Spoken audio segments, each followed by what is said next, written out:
Shalom, shalom bien-aimé. Bienvenue à cette vidéo.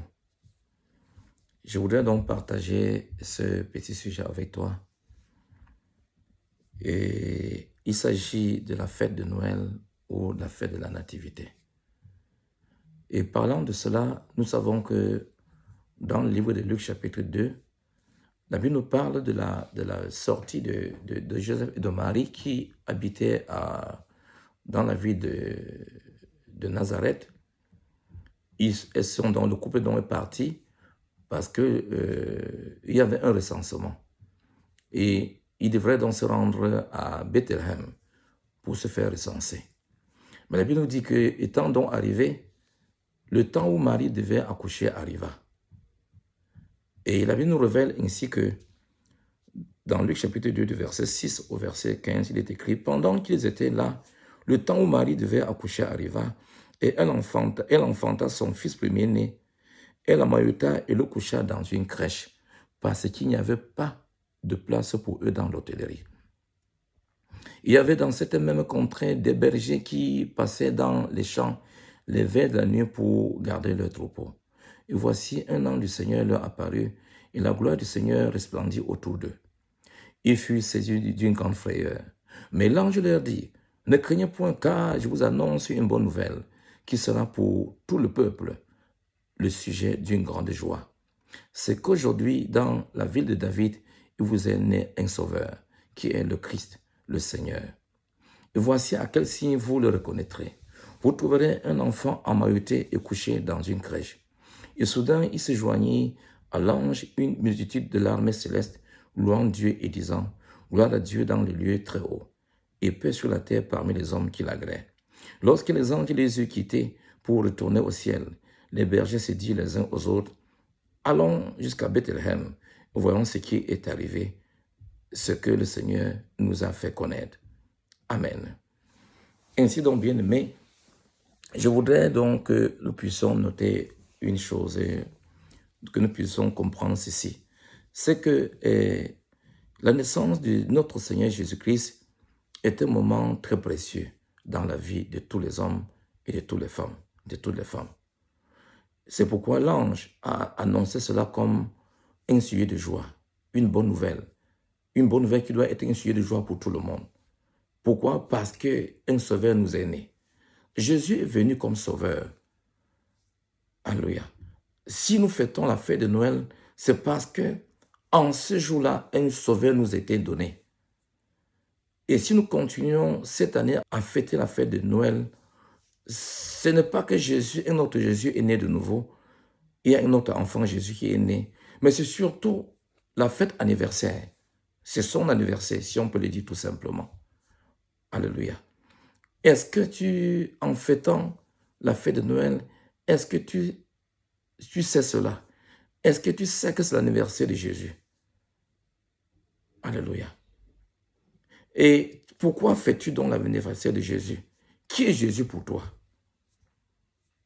Est-ce que tu fêtes parce que les autres fêtent ou c'est parce que tu fêtes parce que Jésus représente quelque chose pour toi? C'est ça la question que je voudrais poser. Et on va essayer de voir sur quel aspect on peut répondre. Donc, sur quel plan donc fais-tu l'anniversaire de Jésus une fête pour toi? En quoi cette fête te concerne? Alléluia. Et si tu l'as accepté comme ton Seigneur et ton Sauveur, alors cette fête a un sens pour toi. Parce que c'est la mission pour laquelle Jésus est venu sur la terre. Il est venu afin de nous sauver. Et si tu l'acceptes comme ton Seigneur et ton Sauveur, tu seras sauvé. Le Seigneur l'a dit dans Jean, chapitre 3, le verset 16. « Car Dieu a tant aimé le monde qu'il a donné son Fils unique, afin que quiconque croit à lui ne périsse point, mais qu'il ait la vie éternelle. » Jésus est venu afin que quiconque croit en lui ait la vie éternelle. Est-ce que tu sais cela? Si tu fêtes parce que tu as compris cela, tu as compris la fête dans son vrai sens. Mais si tu fêtes tout simplement parce que tu vois les autres fêter, parce qu'on fête tous les ans, sans savoir pourquoi, tu es dans l'erreur. Et c'est donc l'objectif, c'est donc le rôle pour lequel le Seigneur me met à cœur de faire ce petit enseignement. Alléluia. Jésus est venu comme sauveur de l'humanité. Nous savons que dans le livre de Luc, chapitre 19, lorsque Jésus allait dans la maison de Zachée, le publicain, là, il a dit dans Luc 19 au verset 10 que car le Fils de l'homme est venu chercher et sauver ce qui était perdu. Jésus est venu pour chercher et sauver toute la création qui était perdue. Tous les hommes sont considérés comme des perdus, parce que les hommes sont tous pécheurs. L'apôtre Paul l'a révélé dans le livre de Romains 5, l'a confié dans le livre de Romains chapitre 5, le verset 12, il dit « C'est pourquoi, comme par un seul homme, le péché est entré dans le monde, et par le péché la mort, et qu'ainsi la mort s'est étendue sur tous les hommes, parce que tous ont péché. » Donc, à travers le péché d'Adam et Ève, ils sont nos ancêtres, ils sont les ancêtres de tous les hommes, de tous ceux qui sont nés d'hommes et de femmes. Nous sommes leurs descendants. Et la Bible nous révèle ici que nous sommes tous des pécheurs. Nous avons tous péché à travers eux. Alléluia. Et c'est pourquoi donc, toute la création était vouée dans la destruction. Et Dieu donc décida d'envoyer son Fils unique, Jésus-Christ, qui est né d'une vierge, afin que quiconque croit en lui ne périsse point, mais qu'il ait la vie éternelle. Voilà le sens donc de la fête de la nativité, la fête de Noël. Elle est une fête où on doit la célébrer plus que toutes les autres fêtes. Pourquoi? Parce qu'au cours de cette fête, ça parle de notre âme qui est sauvée. Nous savons que notre âme est sauvée. Si tu n'as pas, ton âme n'est pas sauvée. En quoi la fête donc te concerne? Nous ne devons pas fêter tout simplement parce que nous voyons les autres fêter. Nous devons fêter parce que Christ a trouvé place dans notre cœur. Nous voyons dans le verset, nous avons vu dans le verset 7, la Bible nous a dit que et elle enfanta son fils premier-né, elle l'emmaillota et le coucha dans une crèche parce qu'il n'y avait pas de place pour eux dans l'hôtellerie. Imaginons, voyons le grand Dieu, le Dieu de toute la création, qui envoie son fils dans le monde et qui arrive et qui ne trouve pas place dans l'hôtellerie. Alléluia. Au point où sa mère et son père sont obligés d'aller se débrouiller dans une crèche, dans une bergerie, préparer une place parmi les animaux afin que le Sauveur soit né. Parce qu'il n'a pas trouvé place dans l'hôtellerie. Alléluia. Mais le Seigneur nous fait comprendre que ce verset est un passage prophétique. Car en fait, l'hôtellerie dont on parle, la Bible parle ici, c'est ton cœur, c'est mon cœur, c'est le cœur de l'homme. Est-ce que Jésus a trouvé place dans ton cœur? Est-ce que tu as accepté Jésus comme ton Seigneur et ton Sauveur? Alléluia. C'est ça le message. Si tu l'as fait, tu peux fêter plus que ce que tu es en train de faire. Parce qu'il s'agit du salut de ton âme. Jésus a dit, que sert-il à un homme de gagner le monde entier s'il parvient à perdre son âme? Notre âme ne peut être sauvée qu'à travers Jésus-Christ. Autrement dit, à la fin de ta vie, ton âme ira en enfer. Tu iras dans la destruction. C'est pourquoi donc le Seigneur veut nous exhorter à travers ce message de comprendre que la fête de la nativité ou de Noël est une fête qui a tout son sens. C'est une fête juste. Elle est juste. Mais on doit avoir la compréhension. Savoir pourquoi est-ce que nous la fêtons. Est-ce que nous pouvons trouver normal de fêter la fête de Noël, la naissance de Jésus-Christ, alors que nous le rejetons, alors que nous ne voulons pas l'accepter comme notre Seigneur et notre Sauveur? Ce serait injuste. Si tu le fais, ça veut dire que tu n'as pas compris le message de Dieu. Tu n'as pas compris le message, tu es à côté du message. Jésus n'est pas né pour qu'on fête tout simplement. Il est né afin qu'on soit sauvé et qu'on se réjouisse. Et c'est ça que l'ange a dit. J'annonce une bonne nouvelle qui doit être pour vous un sujet de joie. Donc, en fait, la fête de Noël, c'est l'anniversaire de Jésus-Christ, où nous avons le souvenir de ce qu'il est venu faire pour nous. Voilà pourquoi nous devons fêter. Donc, si tu ne l'as pas accepté comme ton Seigneur et ton Sauveur, aujourd'hui, nous avons l'occasion de t'inviter à l'accepter comme ton Seigneur et ton Sauveur. Et pour que toutes les autres années où tu vas fêter, que la fête ait un sens pour toi. À quoi sert-il de fêter la fête de Noël pendant 100 ans, pendant 120 ans, et qu'à la fin de ta vie, tu t'en vas, tu es exclu, tu vas dans la perdition. Non, cela n'est pas utile. Alléluia. Tu auras dépensé autant d'énergie, toutes les années de ta vie, toutes les fins d'année de ta vie, pour organiser la fête, pour dépenser beaucoup d'argent, pour organiser la fête, pour donner même des cadeaux aux gens, alors que tu ne prends pas part à la grâce qui a été accordée aux hommes. Ce serait mal fait. Et c'est le rôle pour lequel le Seigneur m'a mis à cœur de partager avec toi ce message. De comprendre que la fête de Noël est une fête juste. Ça doit être la plus grande fête, plus que notre mariage. Parce qu'il s'agit de salut de notre âme. Pour que nous n'allions pas en enfer à la fin de notre séjour sur la terre. Parce que la Bible déclare dans le livre de Hébreux chapitre 9, le verset 27 dit, « Il est réservé aux hommes de mourir une fois, après quoi vient le jugement. » Quand nous fermons l'œil, c'est le jugement qui apparaît devant nous. Ou nous allons au paradis, ou nous allons en enfer. Et le temps de pouvoir régler cette situation, c'est maintenant, c'est pendant que nous sommes encore en vie. Alléluia. Jésus est venu comme sauveur. Si tu rejettes Jésus maintenant comme sauveur, tu vas le retrouver à la fin de ta vie comme plutôt juge. Il ne sera plus sauveur, mais il sera plutôt juge. Alléluia. Donc nous comprenons que le verset 7 qui nous dit, nous fait comprendre que Jésus, ses parents n'ont pas trouvé place. On n'a pas trouvé place pour Jésus dans l'hôtellerie. En fait, cette hôtellerie, ça parle de notre cœur. C'est notre cœur. Est-ce que Jésus a place dans ton cœur? Si tu le rejettes, tu reviens à la même chose comme au jour de sa naissance, où il n'a pas trouvé place dans l'hôtellerie. C'est ton cœur qui est l'hôtellerie, c'est mon cœur qui est l'hôtellerie. Alléluia. Et nous allons noter que le Seigneur nous révèle que le message a été donné au berger. Quand l'ange est venu, il a parlé au berger. Dieu n'est pas allé dans le palais présidentiel, il n'est pas allé dans le palais des rois pour donner la bonne nouvelle. La bonne nouvelle a été donnée aux pauvres, a été donnée aux personnes qui ne sont les moins considérées. Et c'est ça le caractère de Dieu. Car nous pouvons voir comment quand Jésus même va commencer son ministère, Jésus ira, il va choisir comme disciples, c'était les pauvres pécheurs de la Galilée.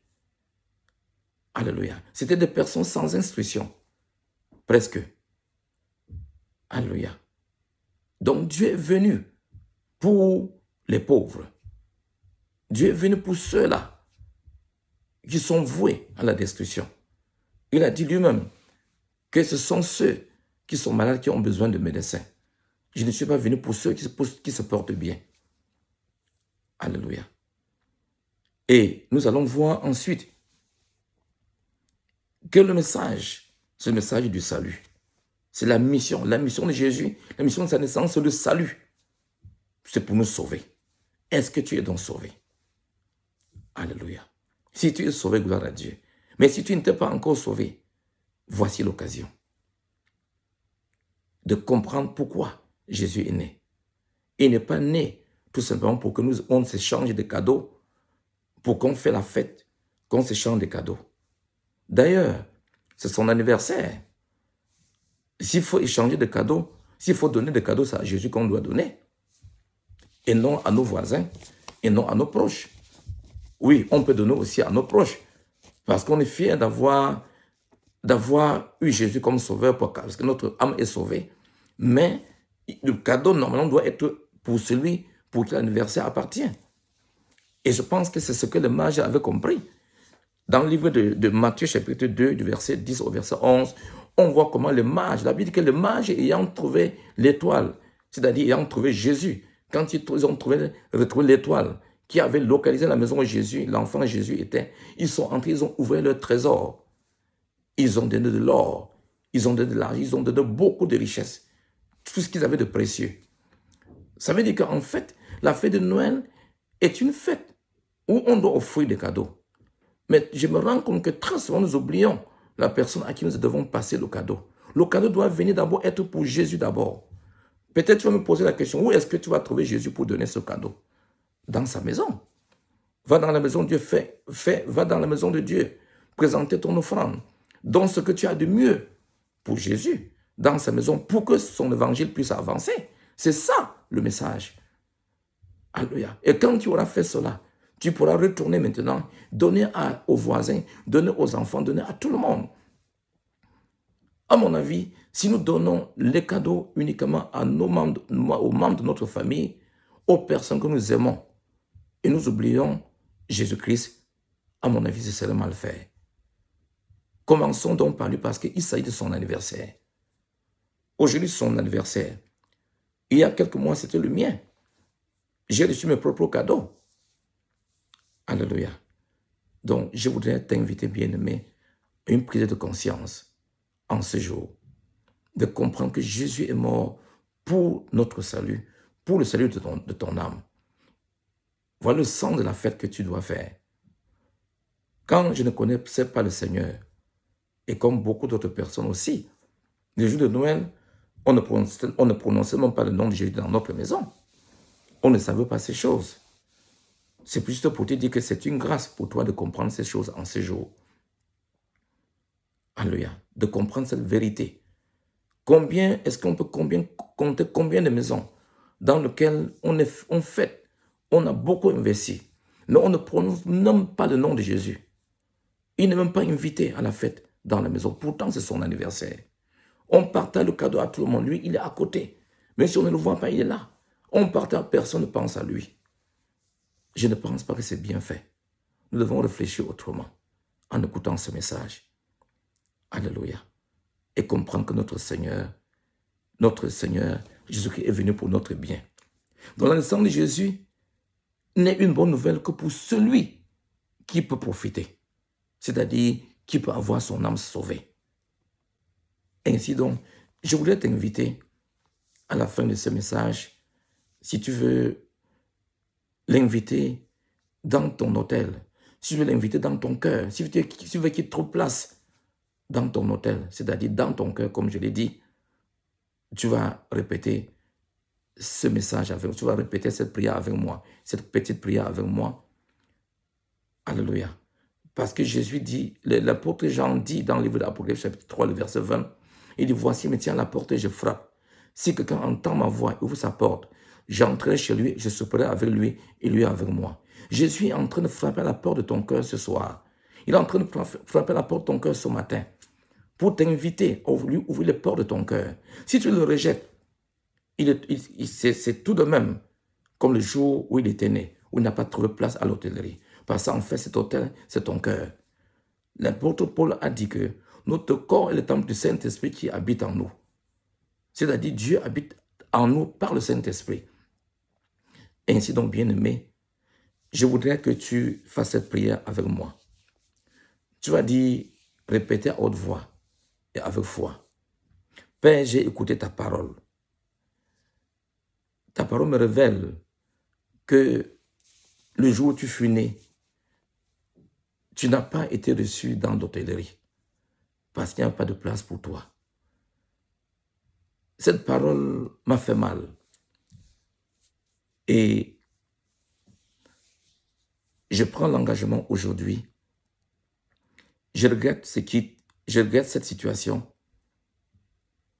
Je regrette cela et je décide aujourd'hui de t'offrir mon cœur comme ta chambre d'hôtel personnelle. Entre dans mon cœur aujourd'hui, Seigneur Jésus-Christ. Ferme la porte et j'ai la clé afin que tu demeures toi seul. Restaure mon cœur et fais de mon cœur un palais pour toi. Et glorifie ton nom dans ma vie. Car aujourd'hui, je t'accepte comme mon Seigneur, mon Sauveur personnel. Lave-moi par ton précieux sang. Donne-moi ton Esprit Saint. Et fais de moi la personne que tu voudrais que je sois. Merci Seigneur de me pardonner tous mes péchés. Merci. Et de sauver mon âme. Et d'écrire mon nom dans le livre de vie. Au nom de Jésus, j'ai prié avec action de grâce. Amen. Bien-aimé, si tu as fait cette prière, tu es né de nouveau. Si tu as répété cette petite prière, tu es tout simplement né de nouveau. Et sache que ton nom est écrit dans le livre de vie. Cherche pour toi une église où la parole de Dieu est prêchée et tu vas grandir en esprit pour attendre le jour où le Seigneur viendra nous chercher. Alléluia. Père, ta parole dit, je ne mettrai point de hausse de qui vient en moi. Seigneur, merci d'accepter ton fils, d'accepter ta fille dans ton royaume.